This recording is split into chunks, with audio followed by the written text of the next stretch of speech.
Hello everybody, I hope you're very well and welcome to this Here to Help video on calculating fractions of a number. Let's get started.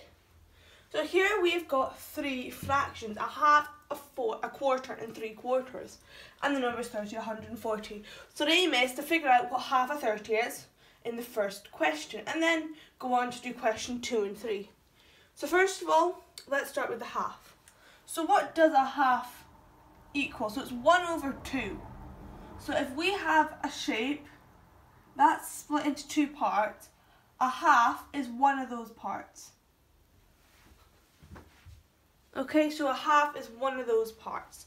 And the question is, how do we know that is a half? We know that's a half because that's what it tells us. This number here tells us whatever the shape is, be it a square, triangle, whatever it is split into two parts. And this number here tells us how many of those parts makes a half.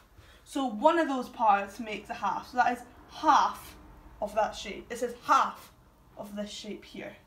So that's what that stands for. So we're doing half. So what we want to do is there's a formula we use to figure out what a fraction of a number is. So first of all, let's look at this. So we had a half. This number on top is known as the numerator, and this number here is known as the denominator. Okay, so what we always do is we always divide by the denominator and times by the numerator. One way I remember that is the denominator and divide both again with d. So that helps you remember that you always divide by the denominator and then times by the numerator when you're figuring out the fraction of a number. Okay, so what I want to do is, I want to do 30 divided by the denominator, which is 2, and that's equal to 15. And then I want to times by the numerator, so I want to do 15 times by 1, which is equal to 15. And that's your answer right there. Half of 30 is 15. What we could have just done is 30 divided by 2 is 15, because we know that when we times it by 1, it stays the same answer, it's just 1 on its own.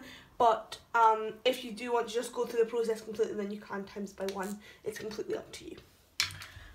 Okay, so now we're going to move on to a quarter of 100. So first of all, let's look at what a quarter is. So a quarter tells us, this number 4, this denominator here, tells us the shape, or whatever it is, the pie, the pizza, the table, whatever it is split into 4 sections. And a quarter is one of those bits. That's what the numerator tells us, it's one of those bits. Okay? So somebody is getting a quarter of the pizza. It's getting 1 out of the 4 slices of the pizza.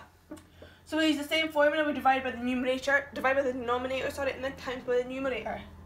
So 100 divided by 4 is equal to 25, and then 25 times by 1 is equal to 25. And that's your answer right there. And we can again just do 100 divided by 4 is 25, so times it by 1 it stays the same. And finally, 3/4 of 40. So what does 3/4 of 40 show us? First of all, it shows us that the shape, the pizza, the pie, the table, whatever it is split into 4 sections. And it's 3 of those sections. Doesn't matter what, 3, 1, 2, 3. So it is 3 of those sections. So somebody's getting 3/4 of that pie. They're getting 3/4 of that pie. That's what 3/4 is shown as. Something like this would be any shape though. That's a way to represent 3/4. So we want to do the same process. Divide by the denominator and then times by the numerator. So we're doing 40 divided by 4 is equal to 10.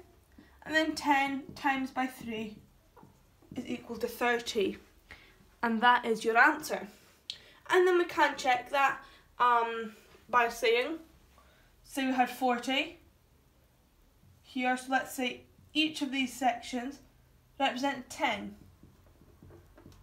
Okay, because 40 divided by 4 is 10. Let's say each of those sections represent 10. And then we have 3 of them, that would be 10, 20, 30.